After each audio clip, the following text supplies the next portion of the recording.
വലിയ ചിന്തകർ ലോകത്ത് പലയിടത്തായി സംസാരിച്ചിട്ടുണ്ട്. അങ്ങനെയാണ് ആധുനികത എന്ന് പറയുന്ന ഒരു ഹിപ്പിയിസം എന്നൊക്കെ നമ്മൾ കേട്ടിട്ടുണ്ടാവും. ഒരു കാലത്ത് ഹിപ്പിയിസം ഒക്കെ വന്നത് ജീവിതത്തിൽ നമ്മൾ ഒറ്റയ്ക്കാണ്, അതുകൊണ്ട് ജീവിതത്തെ നമ്മൾ നിഷേധിക്കുകയാണ് വേണ്ടത് എന്നുള്ള ആശയമാണ് 1970കളിലോ 60കളിലോ ഒക്കെ ആരംഭിച്ച് 80കളിൽ ഒടുങ്ങിപ്പോവുകയും ചെയ്തുള്ള ഈ എക്സിസ്റ്റൻഷ്യലിസം എന്ന് പറയുന്ന ഇന്ത്യയുടെ അവസ്ഥയിൽ മറ്റിടങ്ങളിൽ കുറച്ചുകൂടി മുമ്പാണ് ഇങ്ങനെ വന്നിട്ടുള്ള ഈ ഏകത്വവാദം എന്ന് പറയുന്നത്. ഞാൻ ഒറ്റയാണ്, ഈ ജീവിതം എന്തിനാണ് എന്ന് പറയുന്ന ഒരു ചോദ്യം നമ്മളെല്ലാം ചോദിച്ചുകൊണ്ടിരിക്കുന്നു എന്നുള്ളതാണ്. അത് ആ ഇസത്തിന്റെ കാലം കഴിഞ്ഞ് ഇപ്പൊ നമ്മൾ ബഹുസ്വരതയുടെ ഒരു കാലത്തിലേക്ക് പ്രവേശിച്ചുവെങ്കിലും നമ്മുടെ ഉള്ളിൽ ആ ചോദ്യം പലപ്പോഴായിട്ട് മുഴങ്ങുന്നുണ്ട് എന്നുള്ളതാണ്. നമ്മൾ ഒറ്റയല്ലേ എന്നുള്ള ചോദ്യം. പാലക്കാടന്റെ ഊടുവഴികളിലൂടെ നടക്കുന്ന ശ്രീനി എന്ന് പറയുന്ന കഥാപാത്രം അദ്ദേഹത്തിന്റെ ജീവിതത്തിന്റെ കയറ്റിറക്കങ്ങളിലൂടെ സഞ്ചരിക്കുന്നത് ഈ ഞാൻ ഒറ്റയാണോ എന്നുള്ള ചോദ്യമാണ്. അയാൾക്ക് കിട്ടുന്ന ഏക ഉത്തരം ഇതാണ്: ഞാൻ ഒറ്റയല്ല. ചില സ്നേഹബന്ധങ്ങളുടെ ചില അദൃശ്യമായ നൂലിഴകൾ കൊണ്ട് ബന്ധിപ്പിക്കപ്പെട്ടാണ് നമ്മൾ പാലക്കാടൻ ഊടുവഴികളിലാണെങ്കിലും പാലക്കാടൻ ഇഡ്ലികളിലാണെങ്കിലും. ചെറിയ വഴികൾക്ക് പണ്ട് പറയുന്ന പേര് ഇഡ്ലി എന്നാണ് പാലക്കാട് പറഞ്ഞിരുന്ന പേര്. ഇന്ന് നമുക്കിപ്പോൾ അറിയില്ല, അത് പലർക്കും അറിയില്ലായിരിക്കും. അപ്പൊ ഇത്തരത്തിൽ ആ ഇടവഴികളിലൂടെ നടക്കുന്ന സമയത്ത് ഉള്ള ആ ഒറ്റപ്പെടലുണ്ടല്ലോ, ആ ഒറ്റപ്പെടലിന്റെ ശക്തിയിൽ നിന്നാണ് ഈ പുസ്തകം വരുന്നത് എന്നുള്ളതാണ്. ഇതിന്റെ പല സന്ദർഭങ്ങളും നമുക്ക് വേണമെങ്കിൽ പറയാൻ പറ്റും, എനിക്ക് വേണമെങ്കിൽ ഇവിടെ നിന്ന് പറയാൻ പറ്റും. പക്ഷെ ഞാനത് പറയാൻ ഉദ്ദേശിക്കുന്നില്ല. കാരണം അങ്ങനെ പറഞ്ഞു കഴിഞ്ഞാൽ നിങ്ങൾ ആരും ഈ പുസ്തകം വായിക്കില്ല. പിന്നെ ഞാൻ പറഞ്ഞത് വെച്ചിട്ട് നിങ്ങൾ ഈ പുസ്തകം വായിച്ചതായിട്ട് മറ്റു പലരോടും പറയാനും സാധ്യതയുണ്ട്. ഈ പുസ്തകത്തിൽ ഇങ്ങനെയുണ്ടല്ലോ, ആ പുസ്തകത്തിൽ ഇങ്ങനെയുണ്ട് എന്നൊക്കെ പറയാൻ സാധ്യതയുണ്ട്. അതുകൊണ്ട് ഷൺമുഖദാസ് എന്ന് പറഞ്ഞു കഴിഞ്ഞാൽ നമ്മളിപ്പോ പാലക്കാടന്റെ ഈ നോവലിന്റെ ഭാഷയിൽ നമുക്ക് ഷൺമുഖദാസ് എന്നൊന്നും വിളിക്കേണ്ടി വരില്ല. ഷമു എന്ന് വിളിച്ചാൽ മതിയാവും എന്നുള്ളതാണ്. ഈ നോവൽ വായിച്ചു കഴിഞ്ഞാൽ ഈ നോവലിസ്റ്റിനെ നമ്മൾ അദ്ദേഹത്തിന്റെ ആടയാഭരണങ്ങളിൽ നിന്നും, നോവലിസ്റ്റിന്റെ ഒരു ആടയാഭരണം ഉണ്ടല്ലോ, അതിൽ നിന്നൊക്കെ ഒഴിവാക്കിക്കൊണ്ട് നമ്മൾ അദ്ദേഹത്തെ വളരെ സ്നേഹപൂർവ്വം ഷമു എന്നോ വിളിക്കും എന്നുള്ളതാണ്. അത്രമേലൊരു ബന്ധത്തിന്റെ അടുപ്പം ഉണ്ടാക്കുന്ന സ്നേഹത്തിന്റെ കഥ കൂടിയാണ് ഈ നോവൽ പറയുന്നത് എന്നുള്ളതാണ്. ലോകത്തിൽ ഏറ്റവും പ്രശസ്തനായ എഴുത്തുകാരനായ ഗബ്രിയേൽ ഗാർഷ്യ മാർക്കേസ് എന്ന് പറയുന്ന ലോകപ്രശസ്തനായ എഴുത്തുകാരൻ 100 Years of Solitude എന്ന് പറയുന്ന ഏകാന്തതയുടെ 100 വർഷങ്ങൾ എന്ന് പറയുന്ന പുസ്തകം എഴുതിയ ഗബ്രിയേൽ ഗാർഷ്യ മാർക്കേസ് ഒരു മാധ്യമപ്രവർത്തകനായിരുന്നു. അദ്ദേഹത്തിന്റെ മാധ്യമപ്രവർത്തനത്തിന്റെ ഇടവേളകളിലാണ് അദ്ദേഹം നോവൽ എഴുതിയുള്ളത്. അദ്ദേഹം നോവലിൽ കൊണ്ടുവന്നിട്ടുള്ള ശൈലിയുടെ പേരാണ് മാജിക്കൽ റിയലിസം എന്നുള്ളത്.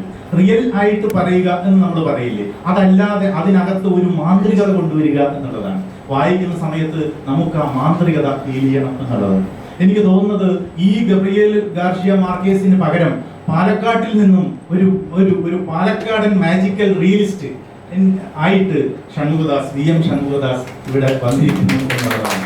അത്തരത്തിൽ ഈ നോവൽ നമ്മളെ പലതുമായിട്ടും ചേർത്ത് അടുപ്പിക്കുന്നുണ്ട് എന്നുള്ളതാണ്.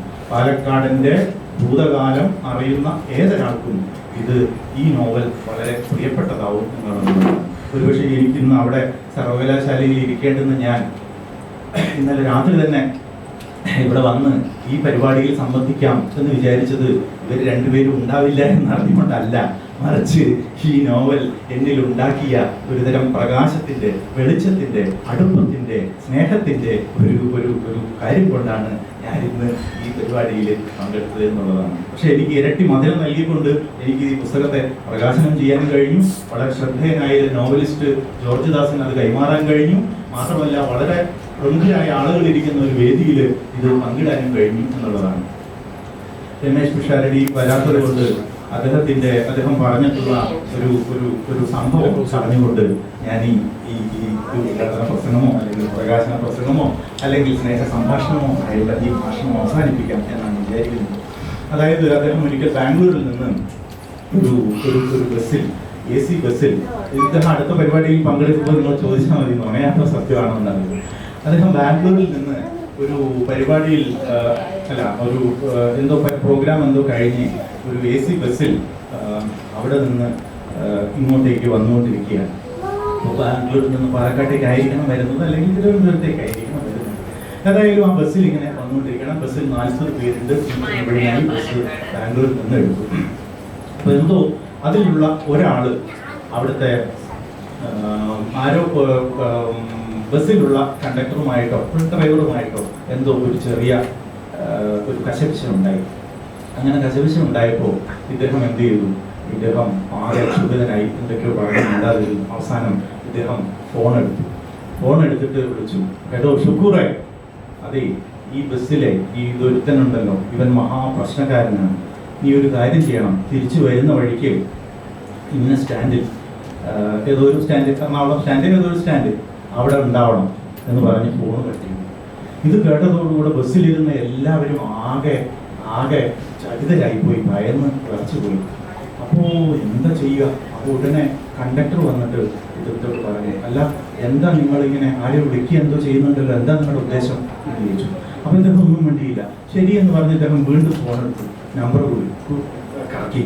ഷുക്കൂറേ, അതെ അവൻ മാത്രമല്ല വേറെ ഒരുത്തരും കൂടി ഉണ്ട് പ്രശ്നക്കാരൻ, നീ ആ സ്റ്റാൻഡിൽ തന്നെ റെഡിയായി നിൽക്കുക എന്ന് പറഞ്ഞു.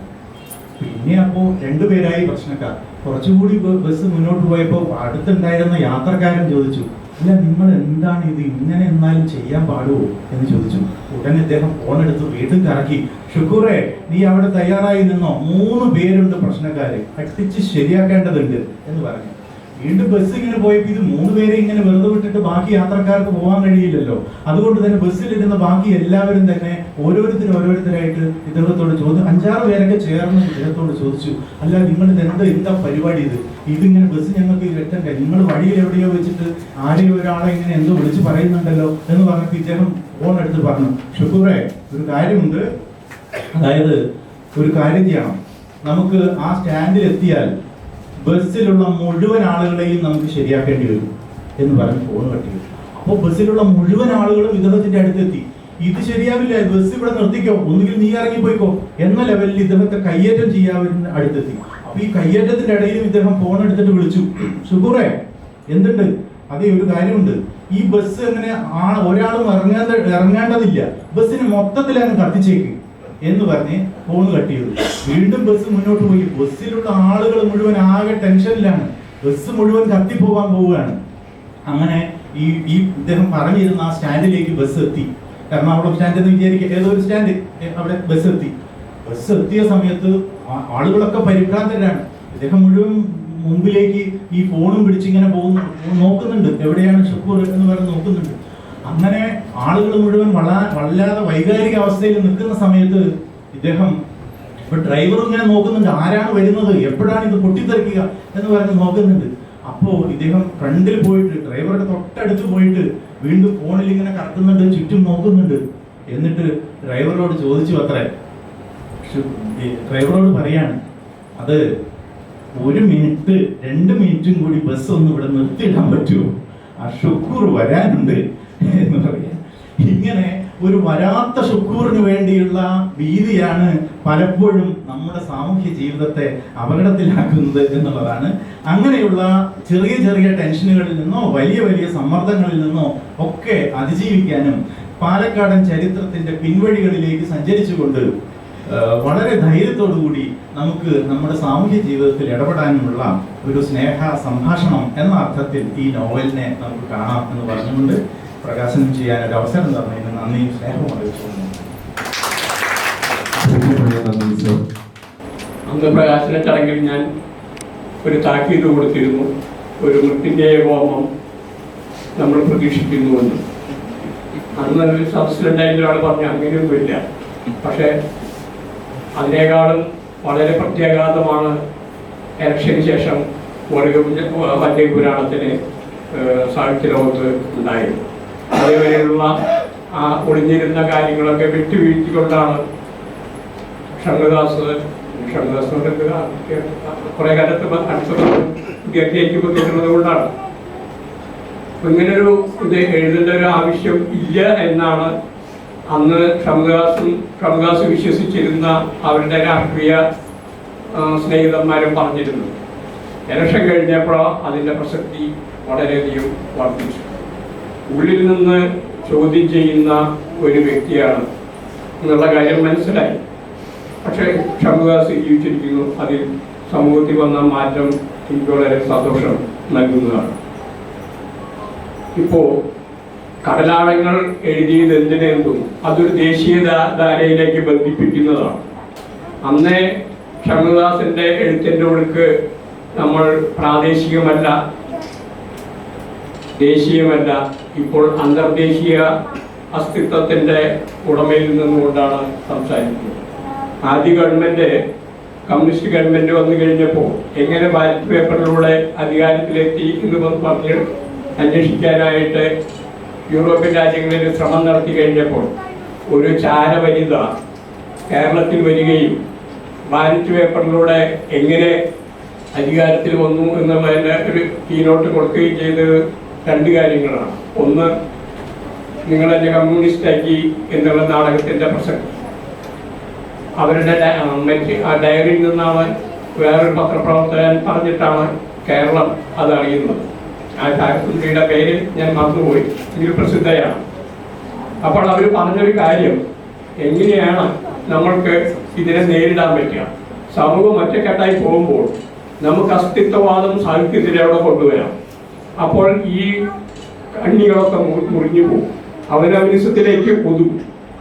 പക്ഷേ ഭാരതത്തിലെ, കേരളത്തിലെ, പാലക്കാടിലെ അസ്തിത്വവാദത്തിന് പ്രത്യേകതയില്ല. അവരെപ്പോഴും പരസ്പരം കണ്ണി കോർക്കുന്നതാണ്. കണ്ണി മുറിഞ്ഞ കതിരുകളെ പെറുക്കി മാറ്റിയാലും അവർ കണ്ണി കോർക്കുന്നവരാണ്. അസ്തിത്വവാദത്തിന് പറയുമ്പോൾ നമുക്ക് തോന്നും ഇത് അങ്ങനെയാണോ, പക്ഷെ അവര് ചത്താലും തെറ്റാലും അവരെ ഒരുമിച്ച് വരാൻ ആചരിച്ചിരുന്നു. അപ്പോൾ അത്തരം പ്രാദേശികവൽക്കരിക്കപ്പെടുന്ന ഒരു ധാര ഇവിടെയുള്ളതുകൊണ്ട് നമ്മൾ ഓരോരുത്തരെ എഴുതുന്നതും ഓരോ അടിസ്ഥാനത്തിലാണ്. അതിനെ ഒരു ഉരകല്ലാക്കിയിട്ട് നമ്മൾ പലരും പാലക്കാടിന്റെ കാര്യം പറയുമ്പോൾ ഖസാക്കിന്റെ ഇതിഹാസം പറയും.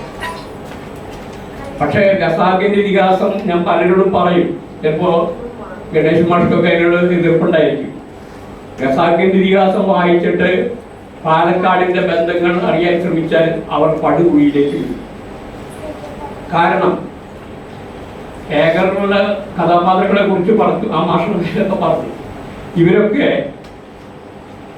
ആ സാംസ്കാരിക പശ്ചാത്തലത്തിൽ അല്ലെങ്കിൽ ജീവിതത്തിന്റെ ആ സ്റ്റേജിൽ നിന്നുകൊണ്ട് എഴുത്തുകാരൻ അവതരിപ്പിക്കുമ്പോൾ അവരുടെ ഭാഷയും പൊതു ഇതിൽ വരുന്ന അവരുടെ ആത്മഭാഷ അവരുടെ നോവലിസ്റ്റ് കടന്നു വരുന്ന ഭാഷയും ഇത് രണ്ടും ഒന്നാണ്.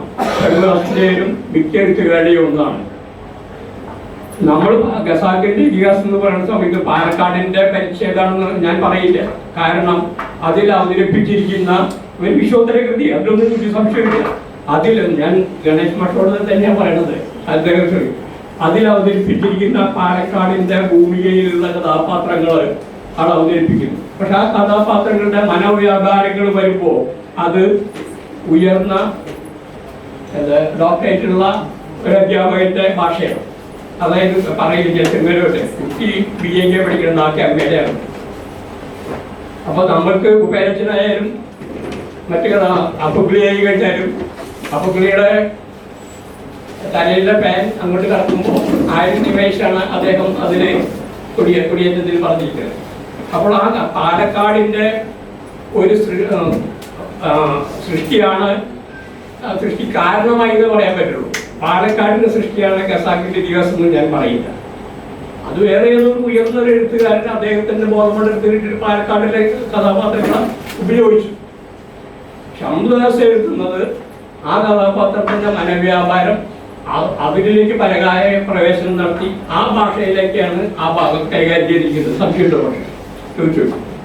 അപ്പോൾ നമ്മൾ ഖസാക്കിന്റെ ഇതിഹാസം എന്ന് പറയുന്ന സമയത്തുള്ള ഒരു അല്ലാത്ത രീതിയിൽ ഇപ്പൊ ശങ്കർ തേരക്കാട് ചരകണ്ഠം എന്ന് പറഞ്ഞ മാമൻ മാപ്പിള പാട്ട് കിട്ടിയ പുസ്തകത്തില് അത് വള്ളുവിനാട് പാലക്കാട്ടിൽ കൂടിച്ചേർന്നിട്ടുള്ള ഒരു ഭാഷയാണ്. അന്ന് സാറ് തോമസ് പറഞ്ഞു ഭാഷ അത്ര ശരിയായില്ല, ഇവർക്ക് ഖസാക്കിന്റെ ഇതിഹാസത്തിന്റെ ഭാഷ അറിയുള്ളൂ, ഇത്ര വളരെ പഠിപ്പിച്ചു എന്നുള്ളത് ശരി. പക്ഷെ അവിടെ ചെന്ന് കഴിഞ്ഞാൽ നമ്മൾ തിരുവേപ്പുറം എത്തിക്കഴിഞ്ഞാൽ പട്ടാമ്പി തരൂരിൽ എത്തിക്കഴിഞ്ഞാൽ അവിടുത്തെ ഭാഷ മാറി.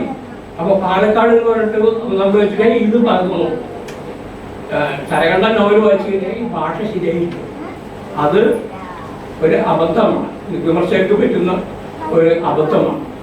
അപ്പോൾ നമ്മൾ എവിടെ നിൽക്കുന്നു ഏത് വീട്ടിൽ നിന്ന് കുട്ടിയുടെ പെണ്ണാലോചിക്കുമ്പോഴും ആ പശ്ചാത്തലം നമ്മൾ നോക്കണമല്ലോ.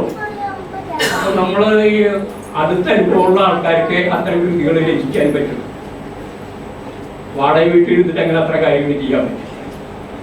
അപ്പൊ ആ ഒരു ശക്തി എനിക്ക് കടലാഴകളിലും കാണാൻ കഴിഞ്ഞു, വർഗവഞ്ചിക പുരാണത്തിലും കാണാൻ കഴിഞ്ഞു, ഇതിലും കാണാൻ കഴിഞ്ഞു. അത് ചില്ലറ കാര്യമല്ല. ഒരേ ഭൂമികയിൽ ഇരുന്നു കൊണ്ട് വ്യത്യസ്തമായിട്ടുള്ള സമീപനങ്ങളിലൂടെ കഥാപാത്രങ്ങളെ കൊണ്ടുവരും. ആ കഥാപാത്രങ്ങളുടെ മനോധർമ്മങ്ങൾ ആ കഥാപാത്രങ്ങൾക്ക് അനുസരിച്ച് എഴുതണം. രണ്ട് PhD-കാരുടെ ഭാഷ ആ പുലിയുടെ തലയിൽ വെക്കാൻ പറ്റില്ല. ഒരു ചെറിയൊരു ഉദാഹരണം പറഞ്ഞില്ല, തെറ്റൊന്നല്ല പറഞ്ഞത്. അദ്ദേഹത്തിന്റെ രചനാ രീതി, അത് അദ്ദേഹത്തിന്റെ രചനാ രീതി, അതിൽ അദ്ദേഹം വളരെ ഉയർന്നിട്ടുണ്ട്. പക്ഷെ പാലക്കാടിന്റെ ഒരു കൃതി എഴുതി കഴിഞ്ഞാൽ ഖസാക്കിന്റെ ദിവസമായിട്ട് വരച്ചു നോക്കേണ്ട കാര്യമില്ല, അത് അബദ്ധത്തിൽ ചെയ്തു. അപ്പൊ അതിന്റെ കാര്യമായിട്ട് തന്നെ പറയുന്നത് ഇങ്ങനെ എന്റെ അഞ്ചാമത്തിലാന്ന് പറഞ്ഞിട്ടുള്ള ഒരു നോവല് പബ്ലിഷ് ചെയ്യണോ ഇല്ല എന്നുള്ള കാര്യം ഒരു കൊല്ലത്തോളം ബാബു സാർ എടുത്തു വെച്ചു. എന്നിട്ടാണ് എക്സ്ക്ലൂസീവിൽ വന്നത്. വേറൊരു ഏരിയ. പിന്നെ അതിൽ പറഞ്ഞ കാര്യം ഇതിൽ പറഞ്ഞില്ലെന്ന് പറയാൻ കാര്യം ഒരേ ഭൂമിയാണ് ഞാനതില്. അപ്പൊ അങ്ങനെ അതിന്റെ സമയത്ത് ഇല്ല, ഇത് ഖസാക്കിന്ന് കോപ്പി അടിച്ചത്. എന്ത് കോപ്പി? ഖസാക്ക് ഞാൻ പറയില്ല പാലക്കാടിന്റെ പശ്ചാത്തലത്തിലുള്ള ഒരു ഭയങ്കര കൃതിയെന്ന് പറയും, നല്ല കൃതിയെന്ന് പറയും. പക്ഷെ പാലക്കാടിന്റെ പശ്ചാത്തലത്തിൽ എന്ന് പറഞ്ഞാൽ ഞാൻ സമ്മതിക്കില്ല. അതിന്റെ ആന്തരിക ഭാവത്തില് അത് സിനിമ എടുക്കാൻ പറ്റും. അത് ആ ആത്മഭാഷ്യത്തില് നമ്മൾ വിഷ്ണു വെർച്വൽ മേലിൽ നിൽക്കുന്ന വാക്കുകൾക്ക് നമ്മൾ വിഷ്ണൈസ് ചെയ്യണം. അപ്പൊ അത് പറ്റും. അത് പറ്റില്ല എന്ന് പറയുന്നത് അത് ശരി. അത് വെച്ചിട്ട് പാലക്കാടിന്റെ കൃതിയായിട്ട് വരച്ച് നോക്കരുത്. പാലക്കാടിന്റെ സാംസ്കാരിക വൈവിധ്യം വളരെ വലുതാണ്. കൃഷിയുടെ ഒരു പശ്ചാത്തലം അതിന് ഒഴിച്ചുകൂടാത്തതാണ്. ഇപ്പൊ നമ്മള് തകഴിയുടെ രണ്ടിടങ്ങഴി പറയുന്ന സമയത്ത് കൃഷിക്കാരാണ്, വളരെ നല്ല നോവലാണ്, എനിക്ക് ഏറ്റവും ഇഷ്ടപ്പെട്ട ഒരു നോവലാണ്. പക്ഷെ രണ്ടിടങ്ങഴി കൃഷിക്കാരെ വായിക്കുന്ന സമയത്ത് അതിൽ അവരുടെ അനുഷ്ഠാനം, ആചാരം, നാടൻ കല എവിടെയെന്ന് ചോദിക്കേണ്ടി വരും. ഇല്ല, അവര് ആയിരമോ ഒരു സംഭവം ഇത് ചെയ്തു. അത് ആലപ്പുഴക്കാരെ എഴുതി കഴിക്കാൻ മുഴുവൻ തകഴിയിൽ രണ്ടിടങ്ങഴിയായിട്ട് വരയ്ക്കാൻ പോകണ്ട. അപ്പൊ അതിൻ്റെതായ കഥാപാത്രങ്ങളുടെ ആചാരം, അനുഷ്ഠാനം, തത്വശാസ്ത്രം. അപ്പൊ അത് പ്രത്യേക തത്വശാസ്ത്രം ഇല്ല. ഷൺമുഖദാസിന്റെ പ്രത്യേക തത്വശാസ്ത്രം അന്വേഷിച്ചിട്ട് കിട്ടിയില്ല. അപ്പൊ അതില്ലാതെ കണക്കാക്കാൻ പാടില്ല. ഒരു കാലത്ത് ഒരു പ്രദേശത്തെ ജനങ്ങൾ കാറൽ മാർക്സിനെയോ ഗാന്ധിജിയെ കണ്ടിട്ടുണ്ടായിരുന്നല്ല. ആ പ്രദേശത്തെ ആചാരം, അനുഷ്ഠാനം, മതദാർശനികത, പിന്നെ അതിന് മുകളില് എന്നെ പഠിപ്പിച്ചിരിക്കുന്ന സാർ പഠിപ്പിക്കുന്നത് അതിന് മുകളിലെ നിങ്ങൾക്ക് പറയാവുന്ന ഈ അസ്തിത്വവാദവും ഈ മാർക്സിയൻ ചിന്താഗതികളും ഒക്കെ വരുന്നുള്ളൂ. അവരില്ലാണ്ടും അവർക്ക് മുമ്പും പിമ്പും ഈ ജനസമൂഹം വളരുന്നുണ്ട്. അപ്പൊ എന്തായിരുന്നു ആ കാലത്തെ തത്വശാസ്ത്രം എന്ന് വെച്ച് കഴിഞ്ഞാൽ അവരുടെ ജീവിത രീതി, അതാണ് തത്വശാസ്ത്രം. അത് ഇതിലും ഒതുങ്ങി നിൽക്കുന്നതല്ല, ഒരു ഫ്രെയിമിലും ഒതുങ്ങി നിൽക്കുന്നതല്ല. അത് ഓരോരുത്തരും എഴുതുമ്പോൾ പാലക്കാട് ഇപ്പോഴും ഉണ്ടോ? എൻ്റെ അനുഭവം പറയേണ്ടത് കുട്ടി പറയേണ്ടത് ടെലിഫിലിം ഉണ്ട്. അപ്പൊ അതില് മദ്യത്തിനെതിരായിട്ടുള്ള ഒരു വർക്കാണ്. അപ്പൊ അതിൽ താരി ഇറക്കുന്ന ഒരു ചടങ്ങുണ്ട്. ഒരു പൊതുവാള് കൊണ്ട് താരി ഇറക്കാണ്. ഭർത്താവ് വെച്ച് കിടക്കുന്ന സമയത്ത് താരി ഇറക്കാണ്. ഒരു നിരൂപൻ ശക്തിമായിട്ട് ചോദിച്ചു, ഈ കാലത്തും ഇത് നിലവിലുണ്ടോ? പാലക്കാട്ടുകാരുടെ നിരൂപകൻ ചോദിച്ചതാണ്. ഈ കാലം 3 ദിവസം മുമ്പ് അവന്റെ അച്ഛൻ മരിച്ചപ്പോ അവന്റെ അമ്മയുടെ താരി ഇറന്നത് ഒരുപാട് കൊണ്ടായിരുന്നു. ഞാൻ സാക്ഷിയാണ്. അപ്പോ ഇങ്ങനെ കണ്ണ് തുറന്ന് കണ്ടില്ല എന്ന് നടിക്കുന്ന ഒരു സമൂഹത്തെ നമുക്ക് ഉണർത്താൻ കഴിയില്ല. പക്ഷെ ഈ ദൃശ്യങ്ങളും ഈ രചനകളൊക്കെ അത് വീണ്ടും വീണ്ടും പുനഃസൃഷ്ടിച്ചുകൊണ്ടിരിക്കും ഓരോരുത്തരുടെ. ഇതിന് നമുക്ക് മാറ്റം വേണ്ടേ? നമ്മൾ ഇത്തരം ആൾക്കാരെ മനസ്സിലാക്കണ്ടേ? ഇത്തരം ദാർശനിക തലത്തിലേക്ക് നമ്മൾ ഇതുകൊണ്ട് ചിന്തിച്ചു പോകണം. അതിനെ ഒരു പാർട്ടിയുടെയോ മറ്റോ പിൻബലത്തിന്റെ ഒരാവശ്യവുമില്ല എന്ന് ഞാൻ കരുതുന്നു. എന്തായി കഴിഞ്ഞാലും എനിക്ക് ഏകദേശം ഏറ്റുവാങ്ങാൻ പറ്റിയ എൻ്റെ സുഹൃത്ത് ഏറ്റുവാങ്ങാൻ 46 കൊല്ലമായി ഞങ്ങൾ പരിചയപ്പെട്ടിട്ടുണ്ട്. 46 കൊല്ലം ഞാനൊരാളായിട്ട് തെറ്റാൻ ഒരു വിഷമവുമില്ല, ഞാനൊരാളായിട്ട് തെറ്റാനായിട്ട്. പക്ഷേ കണ്ണമുത്തുകാരിമാരി അദ്ദേഹത്തിൻ്റെ സുഹൃത്തുണ്ട്, നമ്മളെ ആക്സിഡൻ്റ് പിന്നെ ഇവരോടൊന്നും ഞാൻ അയക്കാൻ തെറ്റിയിട്ടില്ല. പിന്നെ ഷടാനായിരിക്കത്ത് ഇവരോട് തെറ്റാത്ത അപൂർവം അത് എനിക്ക് തരില്ല. അപ്പൊ അത് അവരവിടെ പോയി ഞാൻ ഡയറക്റ്റ് ഇൻഫർമേഷനാണ്, ഫസ്റ്റ് ഹാൻഡ് ഇൻഫർമേഷൻ. ഈ കഥാപാത്രങ്ങളായിട്ടുള്ള ആത്മബന്ധം കൊണ്ട് മാത്രം രചിക്കാൻ കഴിഞ്ഞതാണ് ഈ ഏകർ എന്നുള്ള നോവൽ. എനിക്ക് ഒരു സന്ദർഭം കിട്ടിയതിൽ സന്തോഷമുണ്ട്. ഇവിടെ വന്നിട്ടുള്ള എൻ്റെ സാറന്മാർ, പിന്നെ sir, Nobu sir, Ganesh sir, ഇവരൊക്കെയുള്ള വേദിയിൽ എനിക്ക് ആ ഭാഗം വീണത് ഒരു നറുക്കെടുപ്പിലൂടെ അല്ലാതെ കിട്ടിയത് വളരെ സന്തോഷമുണ്ട്. അപ്പോൾ ഇനിയും ഞാൻ കഴിഞ്ഞ പെട്ടെന്ന് പോകും, ഞാൻ ആദ്യം പറഞ്ഞിരുന്നത് കാരണമാണ് ഞാൻ ഏറ്റുവാങ്ങലിലേക്ക് വന്നത്. അതുമൂലം പെട്ടെന്ന് പോകേണ്ട ഒരു ആവശ്യമുണ്ട്. വലിയ തരക്കളായിട്ടുള്ള സംഖ്യയായി പോയി. അതുകൊണ്ട് നിങ്ങളുടെ അനുഭവത്തോട് കൂടിയിട്ട് ഈ ഗ്രന്ഥകാരനെ ഞാൻ ആശംസ ചെയ്യുകയാണ്. ഇനിയും അദ്ദേഹത്തിൽ നിന്ന് നല്ല നല്ല കൃതികൾ ലഭിക്കട്ടെ. പാലക്കാടിൻ്റെ ഗ്രാമാന്തരങ്ങളിലൂടെ അവരുടെ ജീവിതം കാണുമ്പോൾ ഇവർ ഒരു വിദ്യാഭ്യാസമില്ലാത്ത ജനതയാണെന്ന് തോന്നും, ഇവരൊരു അപരിഷ്കൃതരാണെന്ന് തോന്നും. പക്ഷേ വളരെയധികം കാർത്തിക പിന്തുണയോട് കൂടിയിട്ടുള്ള ഒരു ജീവിതമാണ് അവർ നയിക്കുന്നത്. അതിൽ നോവലിസ്റ്റ് കണ്ടെത്തിയതിൽ വളരെ സന്തോഷം. എല്ലാവർക്കും നന്ദി, നമസ്കാരം. കൃത്യമായ നന്ദി ജോർജ് സാർ. അദ്ദേഹത്തിൻ്റെ വിമർശനാത്മകമായിട്ടുള്ള സംസാരം വളരെ ശ്രദ്ധേയമായിരുന്നു. അദ്ദേഹത്തിന് ഒരിക്കൽ കൂടി നന്ദി പറയുകയാണ്. ഇനി ഈ അനന്തകരമായ ഈ സദസ്സിൽ ആശംസ അർപ്പിക്കുന്നതിന് വേണ്ടി കേരള പത്രപ്രവർത്തകരുടെ സംസ്ഥാന ട്രഷറർ മധുസൂദൻ കട്ട അദ്ദേഹം ഇവിടെ എത്തിയിട്ടുണ്ട്. അദ്ദേഹത്തെ സ്നേഹപൂർവ്വം ക്ഷണിക്കുന്നു.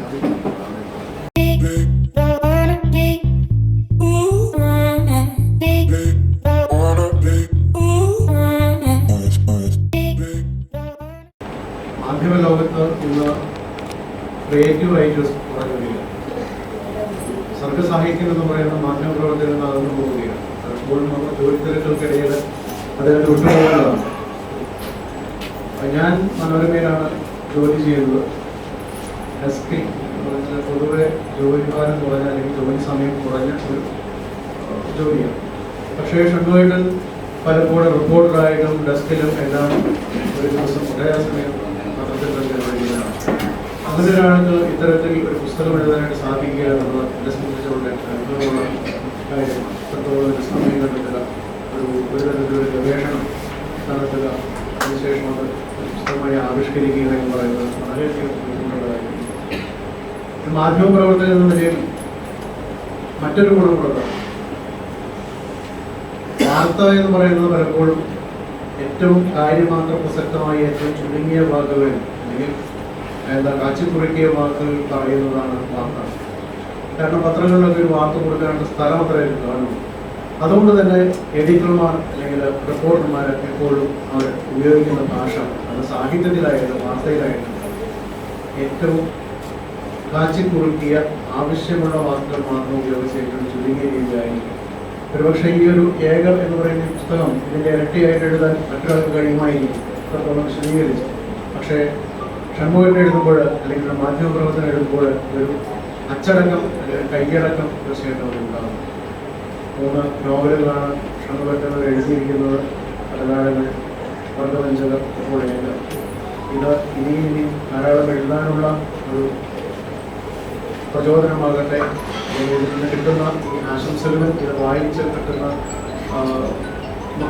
എല്ലാവരുടെയും അഭിപ്രായങ്ങളും അതായത് കൂടുതൽ രംഗത്ത് പ്രവർത്തിക്കാനായിട്ട്, കൂടുതൽ പഠിക്കാനായിട്ട്, കൂടുതൽ പുസ്തകം എഴുതാനായിട്ട് കഴിവുള്ളവരാകട്ടെ എന്ന് മാത്രമാണ് ഈ വേദിയിൽ ആശംസിക്കാനുള്ളത്. എല്ലാ ആശംസകളും നേർന്നുകൊണ്ട് കൃത്യമായ നന്ദി മധുസൂദൻ കത്ത സാർ. ഇനി പാലക്കാട്ടെ മുതിർന്ന മാധ്യമപ്രവർത്തകൻ, സംസ്ഥാനത്ത് തന്നെ ശ്രദ്ധേയനായ മാധ്യമപ്രവർത്തകനായിരുന്ന ജ്യോതിഷ് ബാബു, അദ്ദേഹത്തെ ദയപൂർവ്വം ക്ഷണിക്കുന്നു. പാലക്കാടിൻ്റെ ഒരു പരിചയമാണ്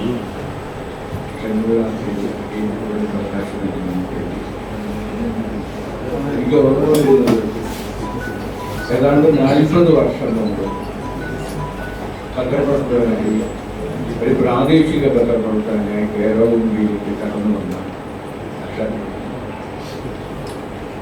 പാട്ടത്തിൽ പറഞ്ഞതുപോലെ അക്ഷരം അഗ്നിയാണ് എന്ന് ജീവിതം കൊണ്ട് തെളിയിച്ച ഒരു പത്രപ്രവർത്തകനും ഒരു എഴുത്തുകാരനും ഒരു നോവലിസ്റ്റുമാണ്. ഈ കാലത്ത് മാധ്യമ പ്രവർത്തകരെ കുറിച്ച് എഴുത്തുകാരെ കുറിച്ച് നാം ചർച്ച ചെയ്യുമ്പോൾ സംസാരിക്കുമ്പോൾ ആരാണ് എഴുത്തുകാർ, ആരാണ് മാധ്യമ പ്രവർത്തകർ, ആരാണ് സാംസ്കാരിക പ്രവർത്തകർ എന്ന് തിരിച്ചറിയാൻ കഴിയാത്ത ഒരു അന്തരീക്ഷത്തിലാണ്. ആ കാലത്ത് I rebel therefore we exist, Albert Camus പറഞ്ഞതുപോലെ ഞാൻ എതിർക്കും അതുകൊണ്ട് നമ്മൾ നിലനിൽക്കും. അങ്ങനെ വിശ്വസിക്കുന്ന വേറിട്ട വഴികളിലൂടെ മാത്രം സഞ്ചരിക്കുകയും സ്വന്തമായ ഒരു വഴി വെട്ടിക്കളിക്കുകയും ചെയ്ത ഒരു പത്രപ്രവർത്തകൻ. ആ പത്രപ്രവർത്തകന്റെ ജീവിതത്തിൽ നിന്ന്, അദ്ദേഹത്തിന് കിട്ടിയ അനുഭവങ്ങളിൽ നിന്ന് ഒരു കഥയോ നോവലോ ഉണ്ടാവുക എന്ന് പറയുന്നത് എനിക്ക് മുമ്പ് സംസാരിച്ച പത്രപ്രവർത്തകർ സുഹൃത്ത് പറഞ്ഞതുപോലെ വളരെ അപൂർവമാണ്, വളരെ ബുദ്ധിമുട്ടുള്ള കാര്യവുമാണ്. എനിക്ക് ഓർമ്മ വരുന്നത്, ഞാൻ കേരളകൗമുദിയിൽ 84 കാലത്ത് കേരളകൗമുദിയിൽ ജോലി ആരംഭിക്കുന്നതിന് മുമ്പ് എൻ്റെ ഗുരുവായിരുന്ന PK ബാലകൃഷ്ണനെ, ലോകപ്രശസ്തനായ എഴുത്തുകാരൻ PK ബാലകൃഷ്ണനെ കണ്ട് യാത്ര പറഞ്ഞപ്പോൾ അദ്ദേഹം എനിക്ക് 2 ഉപദേശങ്ങൾ. ഒന്ന് പറഞ്ഞത്, ഒരിക്കലും റിപ്പോർട്ടർ ആകരുത്, ഡെസ്കിലിരിക്കണം. അപ്പൊ എഴുതാൻ കഴിവുള്ള ഒരാളും റിപ്പോർട്ടർ ആവരുത്, എഴുതണമെന്ന്. ഞാൻ ആ ഗുരുവിന്റെ ഉപദേശം സ്വീകരിക്കാൻ അന്ന് മനസ്സുകൊണ്ട് തയ്യാറെടുത്തെങ്കിലും ജീവിതത്തിൽ ഒരിക്കലും എനിക്ക് ഡെസ്കിൽ മാത്രം പ്രവർത്തിക്കാൻ കഴിഞ്ഞില്ല. ഞാൻ എൻ്റെ സർവീസിന്റെ മുഴുവൻ കാലവും ജനങ്ങൾക്കിടയിൽ ജനങ്ങളോടൊപ്പമാണ് പ്രവർത്തിച്ചത്. അവിടെ നിന്ന് ഞാൻ പഠിച്ച ഒരു പാഠം, നമുക്ക് പല രീതിയിൽ പഠിക്കാം. വായന കൊണ്ടും അനുഭവങ്ങളിൽ നിന്നും മനുഷ്യരിൽ നിന്നും പഠിക്കാം. അതിൽ ഏറ്റവും കരുത്തുറ്റ കാര്യം ജനജീവിതത്തിൽ നിന്ന്, മനുഷ്യരിൽ നിന്ന് നാം പഠിക്കുന്ന ആ പഠനം. അതാണ് നമ്മുടെ യഥാർത്ഥ സർവകലാശാല. അത്തരം ഒരു സർവകലാശാലയിൽ പഠിച്ച ഒരു എഴുത്തുകാരനാണ് ഷൺമുഖദാസ്. പാലക്കാട്ടെയും കേരളത്തിലെയും എല്ലാ എഴുത്തുകാരുമായും വ്യക്തിപരമായും അല്ലാതെയും പത്രപ്രവർത്തകൻ എന്ന നിലയിലും എനിക്ക് ബന്ധമുണ്ടായിരുന്നു. ആ ബന്ധം ഇന്നും സൂക്ഷിക്കുന്നുണ്ട്. OV വിജയനെ കുറിച്ച് നമ്മുടെ ഗണേശൻ മാഷും ജോർജ് ദാസും എല്ലാം പറഞ്ഞപ്പോൾ എനിക്ക് ഓർമ്മ വന്നത് വളരെ വ്യത്യസ്തമായ മറ്റൊരു ചിത്രമാണ്. കാരണം ഖസാക്കിന്റെ ഇതിഹാസം വായിച്ചിട്ട് എന്തെങ്കിലും ഈ തസ്രാത്ത് ഉൾപ്പെട്ട പാലക്കാട്ടേക്ക് വരാൻ കഴിയുമോ എന്ന് ജീവിതത്തിൽ പലഘട്ടം ആഗ്രഹിച്ച ഒരാളാണ്. യാദൃശ്യമായി ഞാൻ പാലക്കാടെത്തി. OV വിജയനുമായി അടുക്കാൻ കഴിഞ്ഞു. അദ്ദേഹത്തിന്റെ കുടുംബവുമായി നല്ല ബന്ധമുണ്ടായി. അദ്ദേഹം മരിക്കുന്നതിന് ഏതാണ്ട് 1 വർഷം മുമ്പ്, 1-2 വർഷം മുമ്പ് നമ്മുടെ പത്രപ്രവർത്തകരുടെ ഓഫീസിലേക്ക് അദ്ദേഹത്തെ കൊണ്ടുവരികയും പാലക്കാട് MG ഉണ്ണി എന്ന് പറയുന്ന OV വിജയന്റെ ആത്മമിത്രം ഉണ്ടായിരുന്നു. ഉണ്ണിയേട്ടൻ എന്ന പാലക്കാട്ടുകാർ വിളിക്കുന്ന MG ഉണ്ണി. MG ഉണ്ണിയുടെ 72ാം പിറന്നാളിന് OV വിജയനെയും MG വാസു നായരെയും ഈ മീഡിയ സെന്ററിൽ കൊണ്ടുവന്ന് ആ ഒരു മുഹൂർത്തം ഞാൻ ഓർക്കുകയാണ്.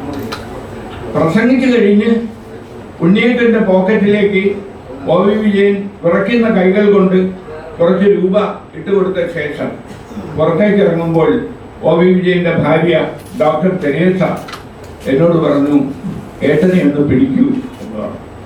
അപ്പൊ ഞാൻ വിചാരിച്ചു OV വിജയനെ ഒന്ന് പിടിച്ച് എന്റെ കാറിലാണ് കൊണ്ടുവന്നത്, അപ്പൊ കാറിലേക്ക് കയറ്റിയാൽ മതി എന്ന് ഞാൻ കരുതി. അപ്പൊ പറഞ്ഞല്ല, OV വിജയനെ എടുക്കണം എന്ന് പറഞ്ഞു. അപ്പൊ ആലോചിച്ചു നോക്കൂ, ഒരു ഇതിഹാസകാരനെ പെട്ടെന്ന് ഒരു നിമിഷത്തിൽ അദ്ദേഹം തളർന്നു പോകുന്നു, അദ്ദേഹത്തിനെ എടുക്കണം, എടുത്ത് കാറിലേക്ക് ഇരുത്തണം എന്ന് പറയുക. നമ്മുടെ പാലക്കാട്ടത്തെ മുഴുവൻ പത്രപ്രവർത്തകരും ഫോട്ടോഗ്രാഫർമാരും എല്ലാം ഉണ്ടായിരുന്നു. എല്ലാവരും പെട്ടെന്ന് സ്തബ്ധരായി. ഞാൻ OV വിജയനെ എടുത്ത് ആ കാറിന്റെ മുൻ സീറ്റിലേക്ക് ഇരുത്തി കൊണ്ടുപോയ ഒരു നിമിഷം, ഒരു പഞ്ഞിക്കെട്ട് പോലെ എനിക്ക് അദ്ദേഹത്തെ എടുക്കാൻ കഴിയും. പെട്ടെന്ന് ഡോക്ടർ തെരേസ അങ്ങനെ പറഞ്ഞപ്പോൾ ഒരു നിമിഷം എന്ത് ചെയ്യണം എന്നറിയാതെ പകച്ചുപോയ ഞാൻ ജീവിതത്തിൽ കണ്ട ഏറ്റവും വലിയ സാഹിത്യകാരനെ, അദ്ദേഹത്തിന്റെ എല്ലാ എഴുത്തും എല്ലാ നോവലും നിരൂപണങ്ങളും ഞാൻ വായിച്ചിട്ടുണ്ട്.